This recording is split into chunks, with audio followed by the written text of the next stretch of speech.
So you're partnering with Coke Zero. Can you tell me a little about why you got involved, and then a little bit about their new social arena initiative? Well, okay, it's a partnership between Coke Zero and Turner. Turner's powering the site, and if you go to CokeZeroSocialArena.com, it gives you an opportunity to watch the games online, and at the same time, you could Facebook and tweet fans around the country to each other. You could talk smack. You could talk to your team, people who have the same interests as you, for the teams throughout the tournament. It's a combination of all the social media that we know and putting it together. I thought it was a great idea. I think it's great. Also, you get an opportunity to possibly win tickets to the Final Four in a sweepstakes. So a lot of great things. A lot of if you go to the site, and that's CokeZeroSocialArena.com. So for you, you're switching from NBA to college. What's been the biggest challenge for you in doing that? I don't know if there's been any big challenges. I think that, analytically, I look at them the same way. The only difference may be I understand that when you watch a college game, or if you're analyzing a college game, the kids are working towards the goal. Where in the NBA, they're supposed to have the goal. So meaning you should be able to play well against the pick and roll if you're the Los Angeles Lakers. Well, if you're Old Dominion, you might be learning how to play against the pick and roll because you just started playing basketball at a higher level. So I understand that. So my critique and my analytical-wise is the same, but my criticisms might be different. There's going to be scouts at every one of these games, and with time about guys that carry up in college, but then they don't have much of a pro career, or guys that don't do much in college, but they develop in the NBA and become great players. So, when you're looking at these players, do you have that in mind? Do you look at them through the NBA lens, or can you kind of just look at them and accept them for what they are? I don't look at them analyzing the fact that, like a general manager saying, can they play at the next level? I look at what's going on now. These kids are enjoying this moment. This moment is bigger than anyone. I don't think anyone at UConn is worried about where Kemba Walker's going in the draft. I don't think anyone at BYU cares about where Fredette is going in the draft. All they care about are their teams winning, and my job is to only care about that as well. The biggest talking point that I've seen from the brackets being unveiled were a couple of the last four teams people weren't expecting to get in. So you hear people either complaining about that, or you hear people saying, that none of these teams, regardless, have a chance of ultimately winning the national championship. So it's not, something we should be getting upset about. But do you think, such a big deal should have been made about the last couple teams? Well, I think that, when you put yourself on that bubble, these kind of things do happen. When you don't have the ability to, close things out and make it a consensus, so to speak.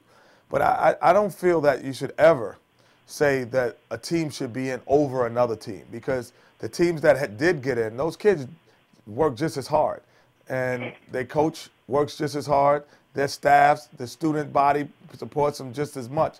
So I don't think it's fair to point out teams that shouldn't be in while making your case of you being in.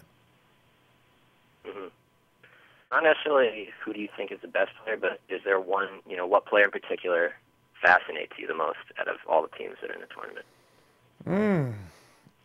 This is a year where there's some really good players. Sullinger at Ohio State. We saw Walker, what he did in the Big East tournament. We've seen Fredette all year, Jimmer all year. We've seen Jacob Pullen down in K-State have great years. But I like the little guys, man. I like those 6 foot and under guys.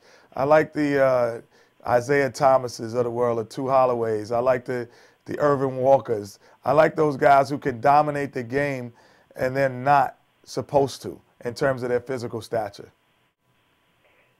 Is there a team that intrigues you the most? Do you like watching more than the other teams? Well, my alma mater, North Carolina, I enjoy watching every time that they play.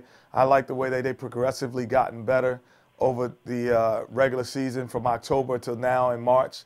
That was a great enjoyment. I do like to watch Kentucky. They kind of fall under that same vein where they're a different team in October than they were in March.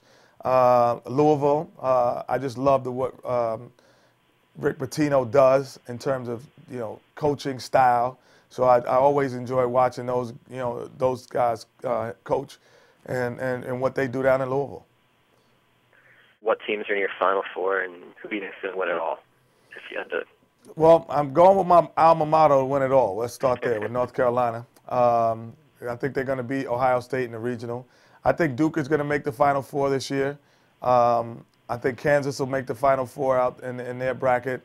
And I'm got a little surprised. I think if we've seen one player get hot, so I think K-State, if Jacob Pullen could get hot, he'll be that guy that maybe propel a team that no one expects to get to the Final Four to get there. Who in your life taught you the most about manhood? About what? Manhood. Well, I was fortunate to have my dad there, who, was very instrumental not only in my basketball life, but my everyday life, my basketball life, and every part of it. So he was the person that I looked up to and learned how to become a man. What's the best advice you've ever been given? The best advice I've ever been given, to be good is not enough when you dream of being great. What's the biggest mistake you've ever made, and what you learned from that?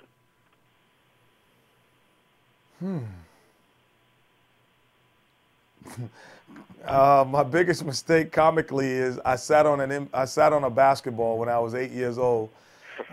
When the coach said we're going to run the clock out and sit on the ball, I didn't know what sit on the ball meant, so I actually sat on the basketball. We won the game, by the way, anyway, and I ran the clock out. Who is the best man you know, and why does he earn that distinction? Best man I know is my dad. I think because I'm with him every day. I know what I put him through. I know what my sisters and brothers put him through. So he's the best man I know. Would you say you've been more successful in your private, personal life, or in your public life, and why? I think most people would probably say, including myself, my private life, because I think there's more of it. Publicly, you're only on television for an hour and a half. You only play a game for 2 hours, and then there's 22 more hours left. And those are the hours that you have to become who you are, and those are the hours that count. You can't have a 2-hour day. Last question would be, what's your most cherished guy ritual? People tell us, playing golf with their buddies, reading on the toilet, stuff like that. My favorite guy ritual? Yeah, something you do, with your friends that you do every day. Well, I'm in hotels a lot, and I sit and I control that remote. I control it. No one else has it but me.